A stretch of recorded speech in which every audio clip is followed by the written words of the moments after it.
എല്ലാവർക്കും നമസ്കാരം. How criticism helps in our growth എന്നാണ് ഇന്ന് ഞാൻ എടുക്കുന്നൊരു ടോപ്പിക്ക്. എങ്ങനെയാണ് ക്രിറ്റിസിസം നമ്മളെ ഗ്രോത്തിന് സഹായിക്കുന്നത്? അതിന് 3-4 പോയിന്റ്സ് ആണ് പറയാനായിട്ട് പോകുന്നത്. ക്രിറ്റിസിസം എന്ന് പറഞ്ഞാൽ എന്താണ്? നമുക്ക് എല്ലാവർക്കും പേടിയുള്ളൊരു കാര്യമാണല്ലേ ക്രിറ്റിസിസം.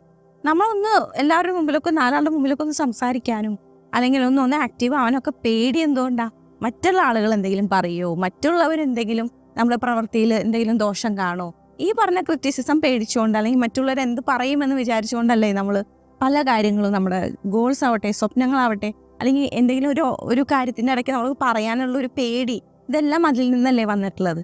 അപ്പോൾ സത്യത്തിൽ ഈ ക്രിറ്റിസിസം എന്ന് പറഞ്ഞു കഴിഞ്ഞാൽ നമ്മുടെ ഗ്രോത്തിനെ സഹായിക്കുന്ന ഒരു കാര്യം തന്നെയാണ്. അതെങ്ങനെയെന്നാണ് പറയാനായിട്ട് പോകുന്നത്. അതിൽ ആദ്യത്തെ കാര്യം, ക്രിറ്റിസിസം വരുമ്പോൾ നമ്മൾ തളരല്ല വേണ്ട, നമ്മൾ ഇമോഷണലി അതിന് ഭയങ്കര ഇമോഷൻ അതിലേക്ക് കൊടുക്കേണ്ട ആവശ്യമില്ല എന്ന് പറയുന്നു. ആ ഒരു ക്രിറ്റിസിസം, നിങ്ങൾ എന്തെങ്കിലും ഒരു കാര്യം ചെയ്തു, ഒരാൾ ക്രിറ്റിസൈസ് ചെയ്തു, ഓക്കെ, ആ ക്രിറ്റിസൈസ് ചെയ്തു, ഓക്കെ, അതിൽ എന്തെങ്കിലും മിസ്റ്റേക്ക് പറഞ്ഞ ആൾ പറഞ്ഞതിൽ എന്തെങ്കിലും കാര്യമുണ്ടെങ്കിൽ നമുക്ക് അറിയാൻ പറ്റുമല്ലോ. അപ്പം ആ മിസ്റ്റേക്ക് നിങ്ങൾ പഠിച്ചതിന് ശേഷം നിങ്ങൾ അതിനെ ഓവറായിട്ട് റിയാക്ട് ചെയ്യാനോ അല്ലെങ്കിൽ തർക്കിക്കാനോ അല്ല പോകേണ്ടത്. നിങ്ങൾ ആ സമയത്ത് ജസ്റ്റ് ഒരു ബ്രീത്ത് എടുക്കുക. ഓക്കെ, ഞാൻ മനസ്സിലാക്കുന്നു, എനിക്ക് ഇന്ന ക്രിറ്റിസിസം എൻ്റെ നേരെ വന്നിട്ടുണ്ട്, അതിലെന്തെങ്കിലും കാര്യമുണ്ടോ എന്ന് ഞാൻ നോക്കണം എന്ന് പറഞ്ഞിട്ട് നമ്മൾ എന്ത് ചെയ്യണം? നമ്മൾ ആ പറഞ്ഞ മിസ്റ്റേക്ക് നമുക്ക് പഠിക്കാനായിട്ട് പറ്റും, അല്ലേ?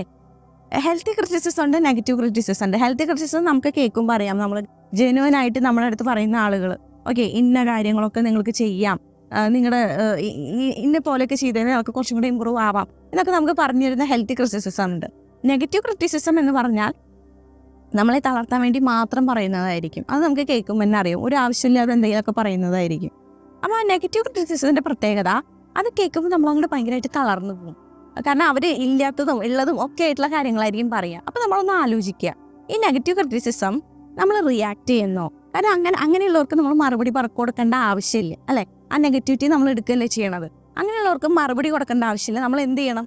നമ്മൾ നമ്മുടെ ആക്ഷൻ തുടർന്നുകൊണ്ടിരിക്കുക. അപ്പോൾ ഒരിക്കൽ അവർ നമുക്ക് വേണ്ടി കൈയടിക്കുന്ന ഒരു കാര്യം, ഒരു സ്റ്റേജ് വരും. കാരണം അങ്ങനെ കൈയടിക്കാണ്ടിരിക്കാൻ പറ്റാത്തൊരു സ്റ്റേജ് വരും. അത്രയും ലെവലിൽ നമ്മൾ വളരുക എന്നുള്ളതാണ് നമ്മൾ ചെയ്യേണ്ടത്. ഓക്കെ, അപ്പോൾ ആ നെഗറ്റീവ് ക്രിറ്റിസിസം വരുമ്പോൾ നമ്മൾ എന്ത് ചെയ്യണം? നമ്മൾ കാമായിട്ടിരിക്കുക.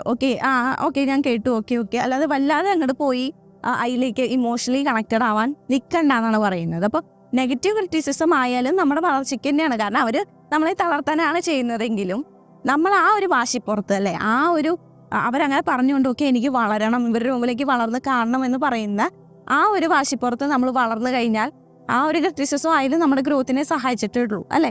അപ്പോൾ നെഗറ്റീവ് ക്രിറ്റിസിസം ആയാലും ഹെൽത്തി ക്രിറ്റിസിസം ആയാലും അതിൽ തളരാതെ ആയാലും ഇമോഷനൊന്നും കാണിക്കാതെ നമ്മൾ വളർന്നുകൊണ്ടിരിക്കുക. നമ്മൾ നമ്മുടെ ആക്ഷൻ, ആ പറഞ്ഞ മിസ്റ്റേക്കുകൾ എന്തെങ്കിലും ഉണ്ടെങ്കിൽ അത് ക്ലിയർ ചെയ്ത് മുമ്പോട്ട് പോകുക എന്നുള്ളതാണ് നമ്മൾ ചെയ്യേണ്ട ഒരു കാര്യം.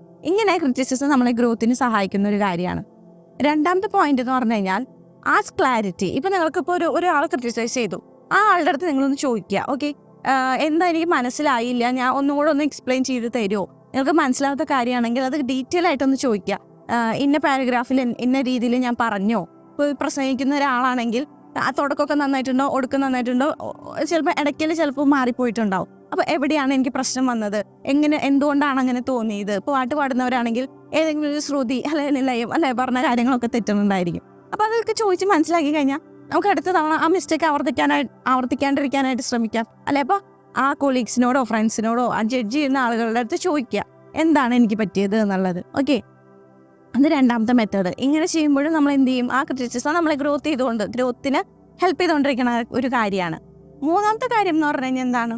മൂന്നാമത്തെ കാര്യത്തിൽ നമ്മുടെ റെസ്പോൺസിബിലിറ്റി, നമ്മൾ മറ്റുള്ളവരെ ബ്ലെയിം ചെയ്യാതെ, ഇപ്പോൾ എന്തെങ്കിലും ഇപ്പോൾ ഗ്രൂപ്പ് ഡാൻസ് കളിക്കുന്ന സമയത്ത് ഇപ്പോൾ ഒരാൾ തെറ്റിച്ചിട്ടുണ്ടായിരിക്കും, അപ്പം മൊത്തത്തിൽ ചിലപ്പോൾ തെറ്റിയിട്ടുണ്ടായിരിക്കും. അപ്പോൾ ആ തെറ്റിച്ച ആൾ അവൾ അങ്ങനെ ചെയ്തുകൊണ്ടാണ്, ഇവളിങ്ങനെ ചെയ്തുകൊണ്ടാണ് എന്ന് പറഞ്ഞിട്ട് കാര്യമില്ല. ടേക്ക് യുവർ ഓൺ റെസ്പോൺസിബിലിറ്റി, അല്ലേ? ആ തെറ്റ് എൻ്റെ നിന്ന് വന്നതാണ്. ഇപ്പോൾ ഗ്രൂപ്പ് ഡാൻസ് എന്നല്ല, എന്തൊരു കാര്യമായാലും, ഇപ്പോൾ ചിലപ്പോൾ ലൈറ്റിംഗ് കുറവായതുകൊണ്ടാണ് എനിക്ക് ഇതാക്കാൻ പറ്റാഞ്ഞത്, അല്ലെങ്കിൽ എന്ത് എക്സ്ക്യൂസ് നമ്മൾ പറയുമ്പോഴും അത് എക്സ്ക്യൂസ് ഒന്നും ആക്കാതെ നമ്മൾ ആ റെസ്പോൺസിബിലിറ്റി ഏറ്റെടുക്കുക. ഓക്കെ, എനിക്ക് തെറ്റ് പറ്റി, ഞാൻ ഇന്ന രീതിയിൽ പറഞ്ഞു പോയി, അത് ഞാൻ തിരുത്താം എന്ന് പറഞ്ഞ് ആ റെസ്പോൺസിബിലിറ്റി നമ്മൾ തന്നെ എടുക്കുക എന്നുള്ളതാണ് നമ്മൾ ചെയ്യേണ്ടത്.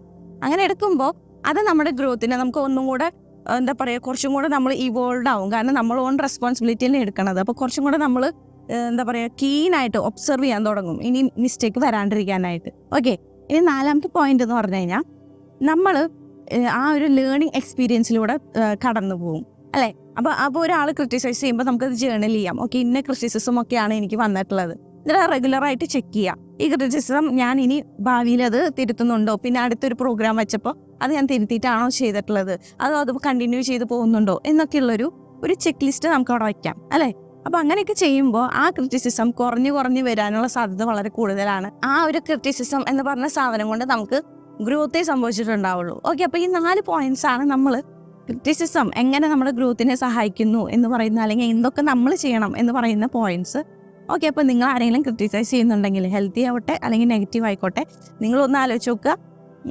നിങ്ങളുടെ ഗ്രോത്തിനെ സഹായിക്കുന്ന ഒരു ഘടകം തന്നെയാണ്. അത് ഇമോഷണലായിട്ടൊന്നും കണക്ട് ചെയ്യാതെ നിങ്ങളുടെ കാര്യങ്ങൾ വളരെ ആത്മാർത്ഥമായി സത്യസന്ധമായി ചെയ്തുകൊണ്ടിരിക്കുക. ഈ പറയുന്ന ആളുകൾ നമുക്ക് വേണ്ടി കൈയടിക്കുന്നൊരു ദിവസം ഉണ്ടായിരിക്കും. ഓക്കെ, അപ്പോൾ എല്ലാവർക്കും ഈ ഒരു വീഡിയോ ഇഷ്ടപ്പെട്ടു എന്ന് വിചാരിക്കുന്നു. അടുത്ത വീഡിയോ തരാം. This is Joshi Menon signing of.